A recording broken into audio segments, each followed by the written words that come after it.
Gonna change this here water heater out today. Getting rid of this old thing and putting in a tankless water heater in its place. Well, we got the water heater out of here now and trying the floor up, and gonna get ready to mount the other one up here and pipe it up. We'll see how it goes. Okay, I got these water lines moved over and some valves over here on them, and just mounted this little mounting bracket right here that the water heater will actually hang on. And then we'll fix and hang it here in just a minute, and we'll start plumbing it up. Okay, I just got this thing hung. It's pretty heavy. Ain't nothing that one person, unless you're just a real big, strong, hefty person with a good back. But I'm an older person with a weak back, so me and my wife hung this thing up here. I got that mounting bracket mounted, and we hung it and got her secured to the wall. Got the front cover off of it, and I'm fixing to set you up here, and we'll go through the process of plumbing this thing up. Okay, we got her all dry fitted together here. I failed to mention I had a couple of little blue, there's a little red valve right there and a blue one over there. Those are flushing kit valves, and I almost forgot to put those in. So off camera a while ago, I happened to think about it and remembered it. So I took and put those in, and had to put my adapters down right there and right there.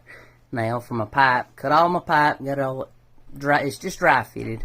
I'm fixing to take it all loose now and prime it and glue it up, and we'll go from there. Okay, getting ready to do this gluing up here. I've got get my gloves on, so I'll get that mess all over me. It makes a mess. And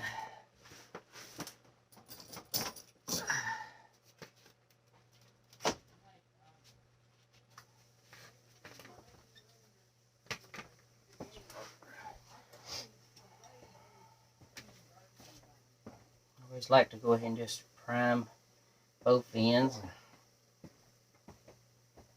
let that sit.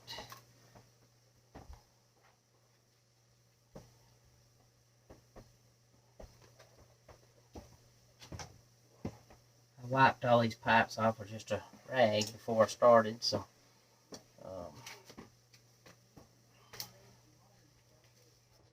you always want to put something down on your floor to keep it from making such a mess, because it will get everywhere.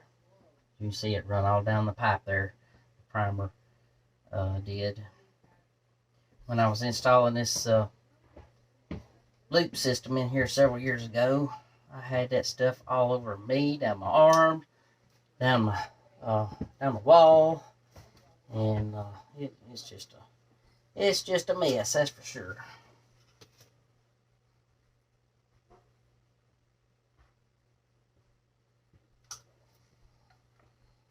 You always want to twist these pipes together and make sure it seats in there good, because that's what holds it together. It's just, the glue is just it's not just a glue, it's a solvent, and it's called solvent weld. So you're actually melting the pipes together is what you're actually doing. So you want to give it a little twist as you go, and it just kind of melts it together then. And try to get lined back up like you need it before you get it set.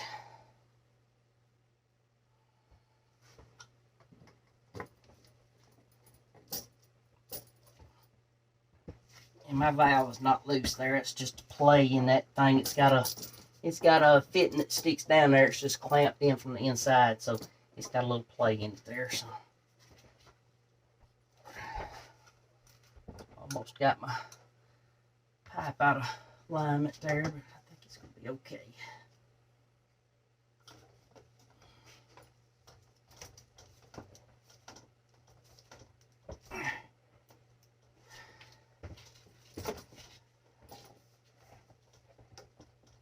That one is my hot water line right there, so we'll do one at a time and get it all glued up. And you see the scenario here, all this done, and we'll come back to you here in just a minute as we got everything finished up.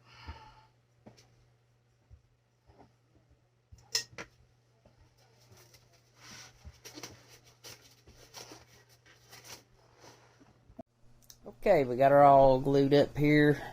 Pipes all glued up. Got the pop-off valve right there, which is a relief valve, and it just shoots out there. Normally you would want to run that outside, but here I can't. Well, I can. I can probably pipe it up the wall and out and over here, out where I'm going to go out with my vent.